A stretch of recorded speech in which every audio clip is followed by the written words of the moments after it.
Hello everyone, welcome to my channel Rakesh tutorial. আজ আমি দ্বাদশ শ্রেণীর তৃতীয় সেমিস্টারের সাঁতরা পাবলিকেশন থেকে অনুশীলনীর প্রশ্ন উত্তর নিয়ে আলোচনা করব। মহান শিক্ষাবিদ এবং তাদের শিক্ষায় অবদান। তোমরা জানো যে ইতিপূর্বে আমার চ্যানেলে স্বাধীন ভারতের শিক্ষা কমিশনে যে কটা চ্যাপ্টার ছিল, জাতীয় শিক্ষানীতি, অনুন্নত শ্রেণীর শিক্ষার সমস্যা, এগুলো নিয়ে আলোচনা করা হয়েছে। আজকের আলোচনার বিষয় হচ্ছে মহান শিক্ষাবিদ এবং তাদের শিক্ষায় অবদান।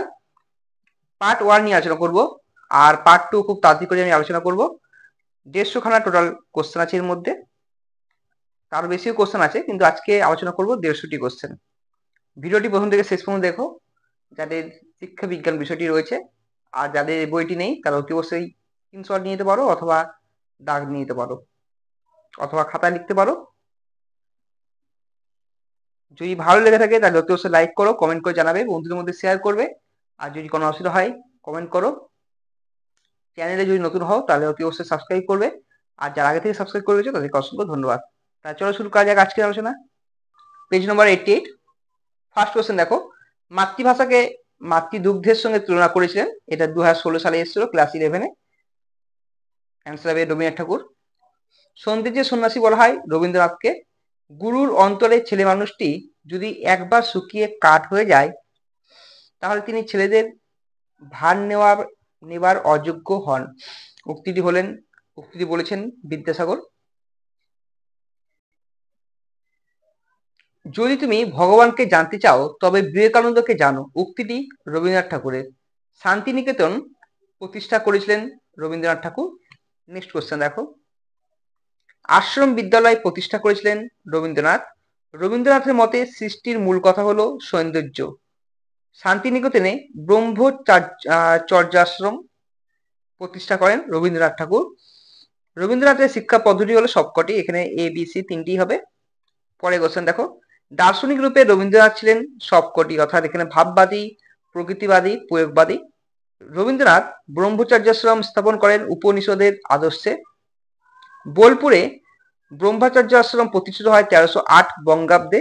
রবীন্দ্রনাথের শিক্ষা দর্শনের গুরুত্বপূর্ণ দিক হলো শিক্ষায় স্বাধীনতা। শিক্ষার হেরফের গ্রন্থটি রচয়িতা হলেন রবীন্দ্রনাথ ঠাকুর। শ্রীনিকেতন যার বাস্তব শিক্ষা চিন্তার মূর্ত প্রতীক, তিনি হলেন রবীন্দ্রনাথ। পরে কোশ্চেন দেখো। শ্রীনিকেতনে শিক্ষণ প্রতিষ্ঠা করেন রবীন্দ্রনাথ ঠাকুর। শিক্ষার বাহন গ্রন্থের রচয়িতা হলেন রবীন্দ্রনাথ। রবীন্দ্রনাথের মতে শিক্ষার মাধ্যম হওয়া উচিত মাতৃভাষা। রবীন্দ্রনাথ ঠাকুর কত খ্রিস্টাব্দে স্যার উপাধি লাভ করেন? 1915 খ্রিস্টাব্দে। রবীন্দ্রনাথ ঠাকুর কত খ্রিস্টাব্দে কবি সার্বভৌম উপাধি লাভ করেন? 1931 খ্রিস্টাব্দের 20 সেপ্টেম্বর। 1939 খ্রিস্টাব্দের 19 এপ্রিল কোথাকার রাজা রবীন্দ্রনাথ ঠাকুরকে পরম গুরু উপাধি দেন? পুরীর রাজা। কোথাকার রাজা রবীন্দ্রনাথ ঠাকুরকে ভারত ভাস্কর উপাধি প্রদান করে? ত্রিপুরার রাজা। পরে কোশ্চেন। রবীন্দ্রনাথের লেখা গ্রন্থ ছাত্রের প্রতি সম্ভাষণ কত বঙ্গাব্দে প্রকাশিত হয়? 1312। শিক্ষার বিকিরণ কত খ্রিস্টাব্দে প্রকাশিত হয়? 1933। রবীন্দ্রনাথের মতে পাঠ্যক্রম হবে সংস্কৃতির ধারক ও বাহক। অত্যাবশ্যক পাঠের সহিত স্বাধীন পাঠ না মিশাইলে ছেলে ভালো করিয়া মানুষ হইতে পারে না, উক্তিটি কোন শিক্ষাবিদের? রবীন্দ্রনাথ ঠাকুরের। পরে কোশ্চেন। মানুষ মানুষের কাছ থেকে শিখতে পারে, যেমন জলের দ্বারা জলাশয় পূর্ণ হয়, শিখার দ্বারা শিখা জ্বলে ওঠে, প্রাণের দ্বারাই প্রাণে সঞ্চারিত হয়। এই উক্তিটি রবীন্দ্রনাথ কোন প্রবন্ধে করেছেন? শিক্ষা ধারা।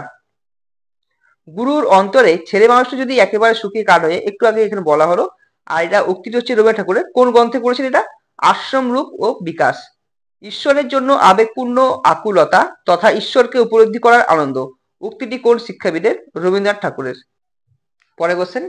রবীন্দ্রনাথের মতে ধর্ম শিক্ষার আদর্শ পরিবেশ নিচের কোনটি? এখানে হবে আশ্রম পরিবেশ। রবীন্দ্রনাথ ঠাকুর গণশিক্ষার প্রসারের বিষয়ে কোন দুটি রচনায় আলোকপাত করেছেন?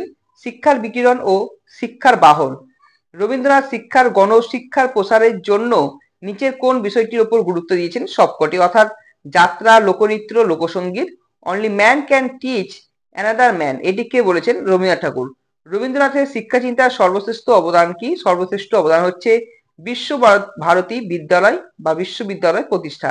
রবীন্দ্রনাথ ঠাকুর কত খ্রিস্টাব্দে বিশ্বভারতী প্রতিষ্ঠা করেন? 1921 খ্রিস্টাব্দে।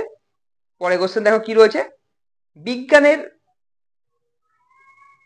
কল্যাণে আজ ভূগোলের বেড়া ভেঙে গেছে, জাতিরা পরস্পরের কাছাকাছি এসেছে, জাতিতে জাতিতে একত্র হচ্ছে, অথচ মিলছে না।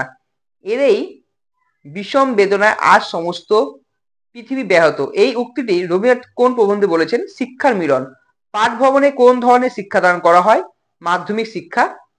বিশ্বভারতীতে শিক্ষক শিখন মহাবিদ্যালয় ভবনের নাম কি? বিনয় ভবন।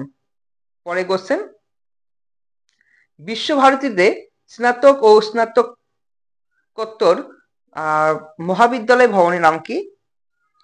বিদ্যা ভবন। কত খ্রিস্টাব্দে বিশ্বভারতী বিশ্ববিদ্যালয় কেন্দ্রীয় বিশ্ববিদ্যালয়ের মর্যাদা লাভ করে? 1951 খ্রিস্টাব্দে। আন্না কালী পাকরাশি ছদ্মনামে কে লিখেছেন? রবীন্দ্রনাথ ঠাকুর। এটা হয়তো অনেকে জানো না। পরে কোশ্চেন দেখো, 1924 খ্রিস্টাব্দে 8ই মে চীনের পেকিং রবীন্দ্রনাথকে কি উপাধিতে ভূষিত করেছেন? চে চেন তাং।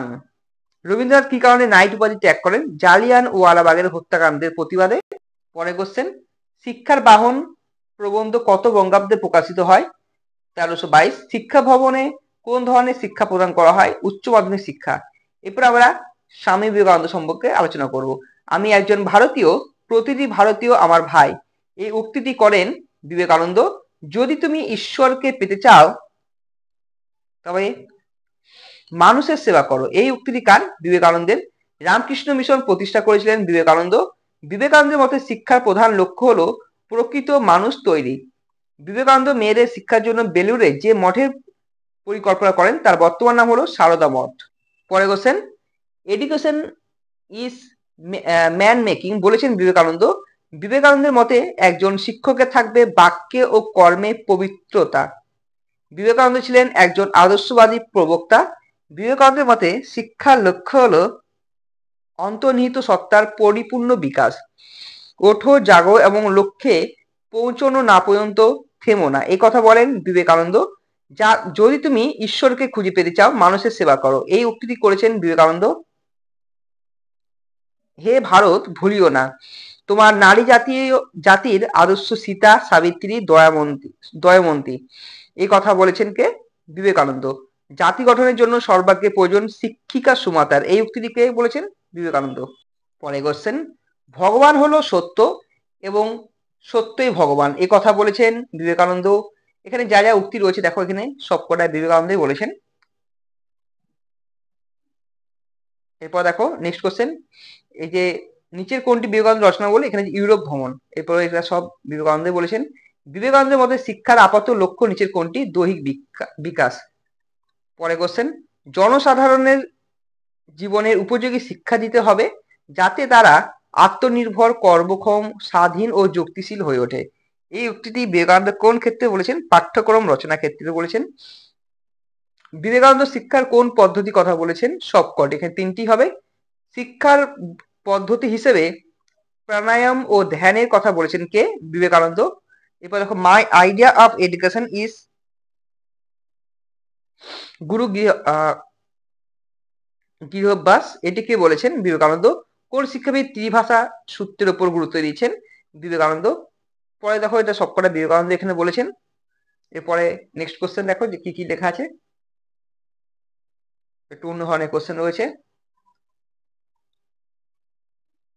বিবেকানন্দ কয় ধরনের যোগের কথা বলেছেন? 4 ধরনের।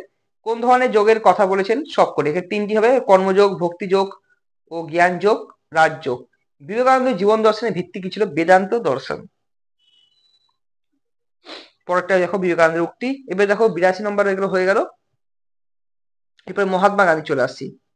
নাইতালিম কথাটির অর্থ হলো নতুন শিক্ষা। এটা 2017 সালে এসেছিল ক্লাস 11 পরীক্ষায়। অ্যাকচুয়ালি এই সিলেবাসটা তোমাদের ক্লাস 11 ছিল, আগে ছিল মানে যারা ওল্ড সিলেবাসে পরীক্ষা দিয়েছে, তোমাদের এটা ক্লাস 12 ফার্স্ট সেমিস্টারে এসেছে।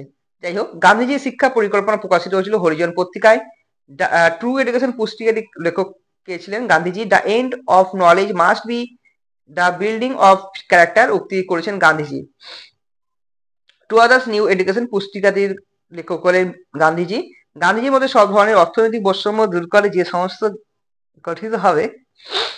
সমাজ গঠিত হবে তা হলো সর্বোদয় সমাজ। হস্তশিল্পকে কেন্দ্র করে শিক্ষা ব্যবস্থা গড়ে তুলেছেন গান্ধীজি।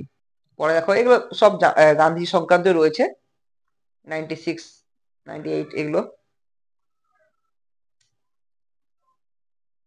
এগুলো সব গান্ধীজির ব্যাপারে। এখানে দেখতে পাচ্ছ 113, 15 যা যা রয়েছে। যেমন এটা নতুন কোশ্চেন, 3HS বলতে কি বোঝানো হয়? Hand, head and heart. গান্ধীজির উক্তি কি কি বলেছেন শুধু এগুলো চোখে ভাসিয়ে রাখো, পুরো এগুলো মুখস্থ করা যদি সম্ভব না হয়, জাস্ট চোখের মধ্যে আবার ভাসিয়ে রাখো, 2বার 4বার করে পড়ো, বোঝো কে বলেছে না বলেছেন, শুধু যে সালগুলো আছে বা কি কি বই আছে সেগুলো একটু মুখস্থ করতে হবে, ঠিক আছে। এবার জ্যাক জ্যাক রুসো চলে এসছে, ব্যাস এই 150খানা প্রশ্ন আমি আলোচনা করলাম আজকে।